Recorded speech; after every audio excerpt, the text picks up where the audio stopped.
할렐루야 샬롬 하고 우리 인사합니다. 할렐루야 샬롬 샬롬 샬롬 샬롬 샬롬. 하나님 사랑합니다. 여러분 주 안에서 사랑합니다.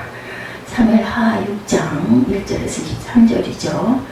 법궤와 다윗 그리고 우리 이제 법궤가 움직여지는 내용, 그리고 우사가 죽고 오베데돔에 머무는 내용, 그리고 다시 다윗이 시온성으로 법궤를 옮기는 그런 내용이 전체 내용으로 나타나 있습니다. 하나님 궤를 다윗성으로 옮기는 내용이죠. 다윗이 이스라엘에서 뽑은 무리 3만 명을 다시 모으고 다윗이 일어나 자기와 함께 있는 모든 사람과 더불어 바알레 유다로 가서 거기 하나님의 궤를 메어 오려 하니 그 궤는 그룹들 사이에 좌정하신 만군의 야훼의 이름으로 불리는 것이라.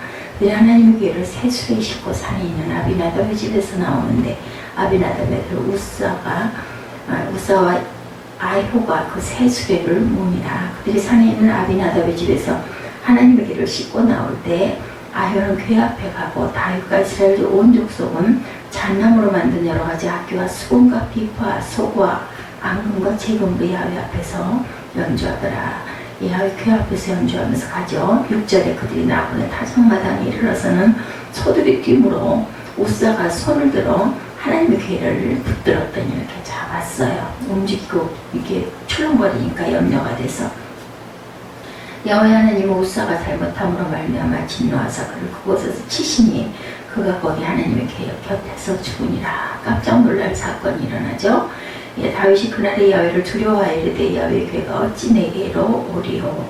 다윗이 야훼의 궤를 옮겨 다윗성 자기에게로 메어가기를 즐겨 아니하고 가드 사람 오벳에돔의 집으로 메어갑니다. 이 사람도 레위인입니다. 야훼의 궤가 가드 사람 오벳에돔의 집에 석 달을 있었는데 야훼께서 오벳에돔과 그의 온 집에 복을 줍니다.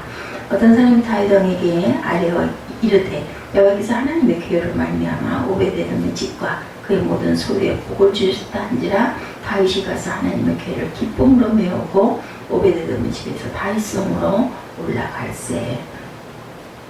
야훼의 궤가 맨 사람들이 6걸음을 가매 다윗이 소와 살찐 송아지로 제사를 드리고 6걸음 갈 때마다 제사를 드리는 거예요. 이제는 수레가 아니죠. 제사장들이 메고 갑니다. 다윗이 야훼 앞에서 힘을 다하여 춤을 추는데 그때 다윗이 에봇을 입었더라. 제사장들이 입는 옷을 입죠. 다윗과 온 이스라엘 족속이 즐거이 환호하며 나팔을 불고 야훼 궤를 메어 오니라. 야훼 궤가 다윗성으로 들어올 때 사울의 딸 미갈이 창으로 내다보다가 다윗 왕이 야훼 앞에서 뛰놀며 춤추는 것을 보고 심중에 마음에 그를 없음 여깁니다. 야훼 궤를 메고 들어가는 다윗이 그것을 위하여 한 장막 가운데 그 준비한 자리에 그것을 두매 다윗이 번제와 화목제를 야훼 앞에 드리니라. 여호와의 궤를 메고 들어가서 다윗이 그것을 위하여 친 장막 가운데 그 준비한 자리에 그것을 두매 다윗이 번제와 화목제를 야훼 앞에 드리죠. 다윗이 번제와 화목제 드리기를 마치고 만군의 야훼 이름으로 백성에게 축복하고 모든 백성 곧 온 이스라엘 무리에게 남녀를 막론하고 떡 한 개와 고기 한 조각과 건포도 한 덩이씩을 나누어 주매 모든 백성이 각기 집으로 들어가니라. 떡과 고기와 건포도를 한 덩이씩 이렇게 다 나눠줍니다. 모든 백성에게. 다윗이 자기의 가족에게 축복하러 돌아오며 사울의 딸 미갈이 나와서 다윗을 맞으며 이르되 이스라엘 왕은 어떻게 영화로우신지 방탕한 자가 염치 없이 자기 몸을 드러내는 것처럼 오늘 그의 신복의 계집종의 눈앞에서 몸을 드러내셨다 합니다. 비양거리죠. 다윗이 미갈에게 이르되 이는 야훼 앞에서 한 것이라. 그가 내 아버지와 그의 온 집을 버리시고 나를 택하사 나를 야훼 백성 이스라엘의 주권자로 삼으셨으니 내가 여호와 앞에서 뛰놀리라. 내가 이보다 더 낮아져서 스스로 천하게 보일지라도 내가 말한 바 계집종에게는 내가 높임을 받으리라 합니다. 계집종 앞에서 몸을 보이고 창피하게 그렇게 춤을 추느냐 하고 비양거리죠. 그랬더니 그 계집종은 나를 높일 것이다 라고 얘기를 합니다. 그러므로 사울의 딸 미갈이 죽는 날까지 그에게 자식이 없었습니다. 성삼위 하나님은 구약에서는 언약의 법궤로 함께 하셨고 구약에서는 한 장소가 지정되었지만 신약에서는 장소를 초월하여서 영원히 함께하여 주시죠. 하나님께서 함께하여 주신다는 믿음의 터 위에 우리의 정체성을 우리는 늘 발견할 줄 알아야 되겠다. 본문 말씀을 통해서 우리 함께 하신 하나님을 섬기는 방법이 어떻게 해야 되는 것인가를 찾아가도록 합니다. 미국인 고고학자 론 와이어트가 주장하기를 성지를 방문했을 때 성령님의 강권적인 감동에 의해 골고다의 예레미야 동굴 속에 언약궤가 감춰져 있다는 확신을 얻게 되었고 이스라엘 정부의 정식 허가를 받아 법궤를 발견하였다는 주장이 있습니다. 예레미야 동굴 속에서 법궤를 발견했다. 그동안 법궤의 행방에 대해서 수많은 가설들이 있었지만 바벨론의 침략을 받았을 때 약탈을 피해서 황급하게 운반하였다고 추정하고 있다고 그러죠. 놀라운 사실은 언약궤가 숨겨진 장소 위에 바위 천정에 틈이 나 있고 피의 흔적이 아직도 남아있어서 조사한 결과 갈라진 바위 틈을 따라 외부로 연결된 장소가 바로 예수님이 십자가가 세워졌던 장소라는 것을 확인하게 되었다고 하죠. 예수님께서 운명하신 순간 발생한 지진으로 바위가 깨졌고 깨어진 틈으로 예수님의 피가 언약궤 위에 떨어졌다는 것입니다. 이것은 구약에서 하나님의 현현을 상징한 언약궤 위에 예수 그리스도의 피가 부어짐으로 구속의 완성을 상징적으로 보여준 것이죠. 더욱 놀라운 사실은 바위 틈에서 채취한 혈내 수분을 가하여 정밀 분석한 결과 부친으로부터 유전되는 염색체는 발견될 수가 없었고 모친인 동정녀 일대와 나타나는 염색체임을 확인하게 되었다라는 사실입니다. 앞으로 이스라엘 정부가 공개적으로 발표할 것을 기대하면서 본문의 법궤와 예수님의 십자가에서 흘린 사건을 통해서 이루어진 임마누엘의 의미를 깨달아가시기를 주님의 이름으로 축복합니다.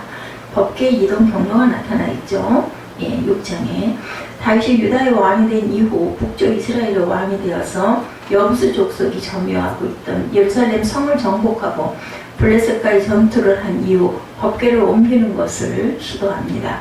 블레셋 사람들이 법궤를 빼앗았지만 아스도에서 다곤을 넘어뜨리고 전염병으로 쳐서 아스도스를 망하게 합니다. 블레셋 사람들은 법궤를 가드로 옮기자 가드에도 또한 전염병이 돌죠. 사람들이 법궤를 다시 에그론으로 옮기려 하자 사람들이 반기를 듭니다. 블레셋 전 지역에 사망의 환란이 발생하자 방백들이 의논해서 법궤를 돌려보내야 되겠다. 가는 곳마다 전염병이 들고 사람이 죽으니까 이제 두렵죠. 다시 돌려보내자. 법궤는 젖을 먹이는 암소에 실려서 7개월 만에 기랏 여아림의 아비나답의 집으로 돌아옵니다. 하지만 법궤는 20년 동안 방치된 채로 그대로 있었습니다. 그리고 또한 그 이후로는 다윗의 실수와 성공이 나타나 있죠. 다윗은 아비나답의 집에서 법궤를 모셔오기 위해서 3만 명을 소집합니다. 오늘 2절에 나타나 6장 1절에 나타나 있죠. 새 수레에 실었습니다. 원래는 누가 제사장들이 매야 되는데 정성껏 아주 멋지게 만든 수레에다 싣고 아비나답의 아들 우사는 궤 옆에서 따르고 아효는 궤 앞에서 인도합니다.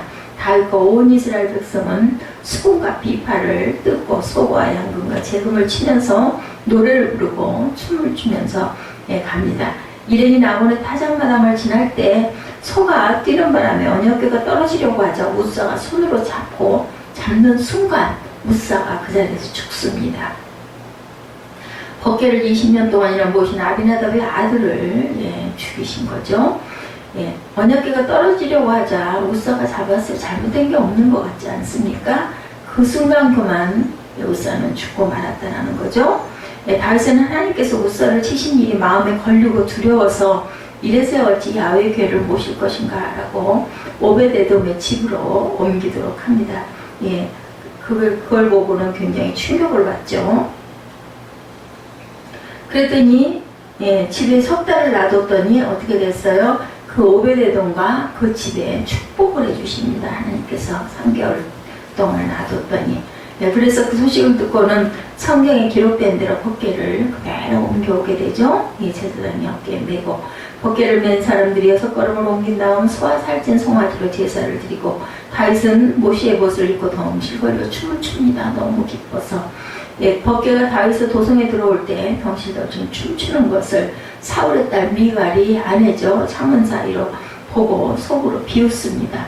공식 일정을 마친 다윗이 집으로 왔을 때 사울의 딸 미갈이 말하죠. 오늘 이스라엘의 임금으로서 채통이 참 볼만합디다 하고 이제 비웃는 겁니다. 예, 건달처럼 신하들의 옆에 내들 보는 앞에서 몸으로 온통 드러내시다니라고 비웃습니다. 다윗은 자신을 왕으로 세우신 내가 하나님 앞에서 춤을 추었고 앞으로도 그렇게 하겠다고 합니다. 그 결과 사울의 딸 미갈은 죽는 날까지 자식을 낳지 못합니다. 아마 아내 옆에 가서 동침하지 않았겠죠? 법궤에 무관심한 그 사울은 법궤에 무관심하죠. 법궤가 블레셋에 빼앗긴 이후 아비나답의 집으로 들어와서 20년 동안 있었음에도 사울은 전혀 관심이 없었습니다. 사무엘상 7장 2절에 나타나 있습니다. 사울왕이 하나님을 중심에 두지 않고 있음을 적나라하게 보여준 사실이죠. 블레셋과의 전투에서 승리를 보장하는 능력을 더 이상 보여주지 못했기에 사람들이 관심을 갖지 않았기 때문입니다. 예, 이 본문에서 미갈을 사울의 딸로 소개하고 있죠. 다윗의 아내로 소개하지 않습니다.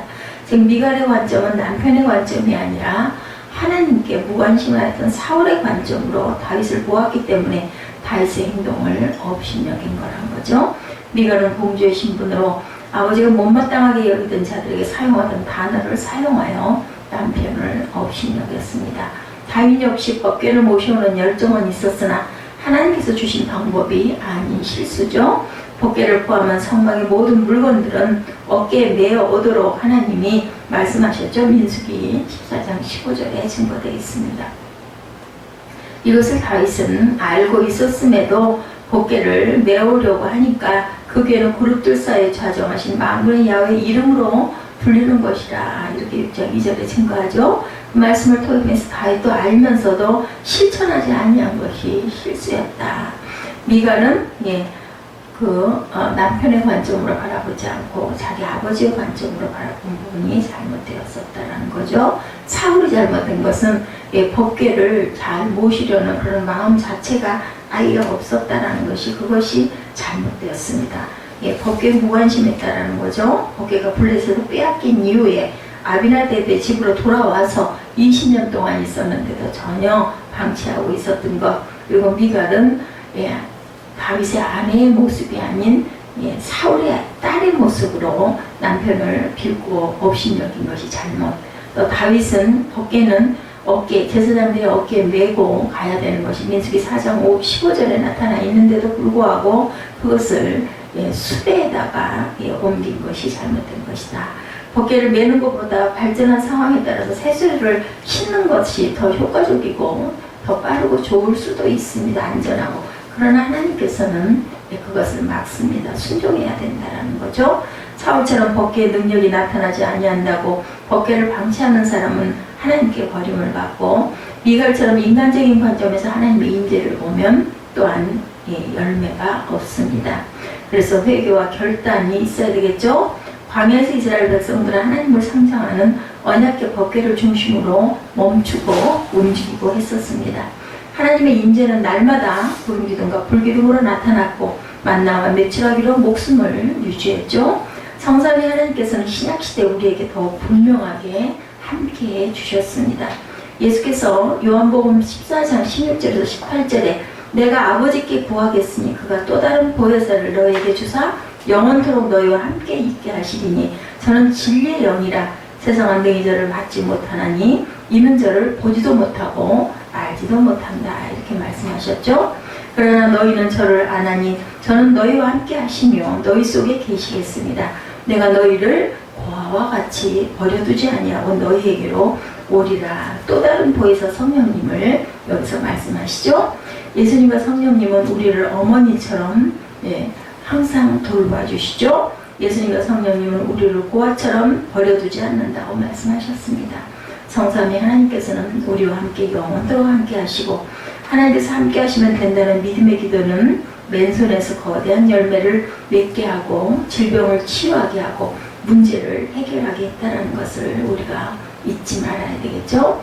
그런데 언젠가부터 이성 중심의 신앙이 되고 우리 신앙이 인간적인 방법을 의지하려는 성향이 나타납니다. 이제부터라도 우리는 하나님 중심, 성삼위 중심의 하나님의 임재를 확신하고 살아가야 되겠다. 그리고 시야를 우리에게로, 나에게서 우리에게로, 우리 모두에게로 확장해 가야 되겠죠? 믿음으로 억눌린 자들에게 복음을 전파하고 찢긴 마음을 싸매주고 포로들에게 해방을 알리고 옥에 갇힌 자들에게 자유를 선포하고 하나님께서 원수가 부실 날이 이르렀다고 우리가 선포할 줄 알아야 되겠습니다. 슬퍼하는 모든 사람을 위로하고 시온에서 슬퍼하는 사람에게 희망을 주고 죄를 뒤집어 썼던 사람에게 빛나는 관을 씌워주고 그리고 상복을 입었던 사람의 몸에 기쁨의 기름을 발라주고 침울한 마음을 사냥에 울려 퍼지게 해야 돼서 회복은 물론 더 크신 하나님을 체험하게 될 수 있다는 그런 희망을 갖고 사랑하는 저와 여러분들이 되셔야 할 줄로 믿습니다. 오늘 사무엘하 6장 1절에서 23절 내용, 법궤와 다윗 그리고 우리 법궤를 옮기는 부분에서 실수했던 다윗, 그래서 또한 우사가 죽죠. 그래서 그것을 또한 오베데돔의 집에 석 달 동안 그 사람도 레위인이고 제사장이었습니다. 또 거기다 보관했더니 그 과정에 축복을 하셨는데 다시 그것을 듣고 다윗이 하나님의 언약궤를 옮겨오는 그런 이야기, 옮겨올 때 하나님께서 말씀하신 대로 옮겼어요. 술에다가 싣고 갔던 것이 잘못된 부분이었죠. 민수기에 분명히 말씀하셨습니다. 매어야 됩니다, 제사장이. 그리고 사울이 복을 받지 못했던 것은 방치했던 것. 블레셋 사람들이 그 언약궤를 갖다가 자기 나라에다 두니까 계속 사람들이 죽어요. 장소로 이동해서 옮길 때마다 사람들이 죽고 그리고 전염병이 돌고 그래서 다시 유다로 돌려보냈는데도 20년 동안 방치한 잘못을 하죠. 사울은. 그리고 미갈이 잘못된 것은 다윗이 덩실덩실 춤추는 것을 보고 남편의 아내로서의 관점이 아닌 자기 아버지의 딸로서 비방하는 부분 때문에 결국은 다윗에게서 소박을 맞는 그런 내용들, 그런 실수를 저지른 것.